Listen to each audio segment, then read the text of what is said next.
यह उस समय की बात है जब गौतम बुद्ध आत्मज्ञान की खोज के लिए तपस्या कर रहे थे। उनके मन में विभिन्न प्रकार के प्रश्न उमड़ रहे थे जिनका उत्तर वह खोज रहे थे।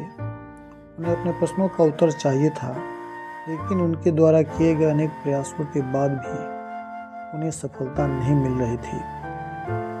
वे आत्मज्ञान की प्राप्ति के लिए कठोर तपस्या करने लगे, अनेक कष्ट सहने के लिए कई स्थानों की यात्राएं की, परंतु जो समाधान उन्हें चाहिए था वह उन्हें नहीं मिला। अपने प्रश्नों के उत्तर न मिलने पर एक दिन उनके मन में कुछ निराशा का संचार हुआ। वे सोचने लगे कि धन, मोह, माया और संसार की समस्त वस्तुओं का भी त्याग कर दिया, फिर भी आत्मज्ञान की प्राप्ति नहीं हुई। क्या मैं कभी आत्मज्ञान प्राप्त कर सकूंगा? आत्मज्ञान को प्राप्त करने के लिए मुझे क्या करना चाहिए? इसी प्रकार के अनेक प्रश्न गौतम बुद्ध के मन में उठ रहे थे। तपस्या में सफलता का कोई रास्ता दिखाई नहीं दे रहा था, और इधर गौतम बुद्ध ने प्रयासों में कोई कमी नहीं छोड़ी थी। उन्होंने वह हर संभव प्रयास किया जो वे कर सकते थे। वे उदास मन से इन प्रश्नों का मंथन कर रहे थे। इसी दौरान उन्हें प्यास लगी। वे अपने आसन से उठे और जल पीने के लिए सरोवर के पास गए।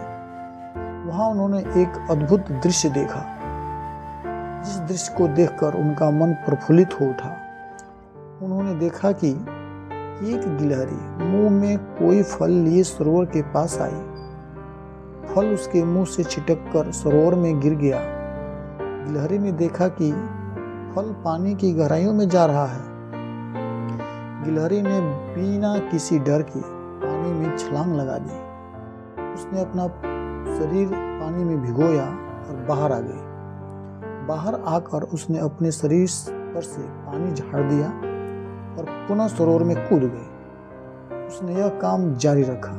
वो बार बार पानी में कूदती, फिर बाहर आती, फिर से अपने शरीर से पानी झाड़ती और फिर से पानी में कूद जाती।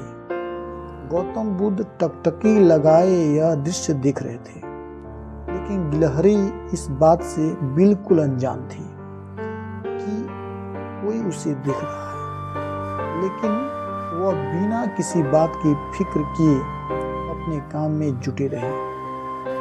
गौतम बुद्ध सोचने लगे कि ये कैसी गिलहरी है। सरोवर का जल यह कभी नहीं सुखा सकेगी, लेकिन इसने हिम्मत नहीं हारी। यह पूरी शक्ति लगाकर सरोवर को खाली करने में जुटी है, अपने लक्ष्य को प्राप्त करने में जुटी है। बिना किसी चिंता के, बिना किसी परेशानी के, बिना यह सोचे कि वह सफल होगी या नहीं, वह अपने मन में ठान ली थी कि मैं पानी को निकाल कर रहूंगी। लेकिन मैं तो एक मनुष्य हूं। जब गिलहरी ऐसी कर सकती है, इतना त्याग कर रही है, मैं तो मनुष्य हूं, मैं क्यों नहीं कर सकता? आत्मज्ञान प्राप्त नहीं हुआ तो मन में निराशा के भाव आने लगे हैं। मैं पुनः तपस्या में जुट जाऊंगा और तब तक नहीं रुकूंगा जब तक कि मुझे आत्मज्ञान प्राप्त नहीं हो जाता। इस प्रकार बुद्ध ने गिलहरी से भी शिक्षा प्राप्त की और तपस्या में जुट गए।